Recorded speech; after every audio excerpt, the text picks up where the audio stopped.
A very strong magnitude 6.6 earthquake occurred in the South Pacific Ocean 84 kilometers, 52 miles from Tonga in the morning of Friday, July 25, 2025 at 11:37 a.m. local time, GMT+12.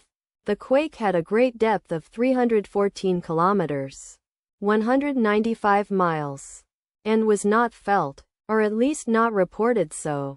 First to report, EMSC after 9 minutes.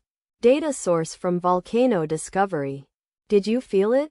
Let us pray. May the earthquake that occurred not affect our brothers and sisters there.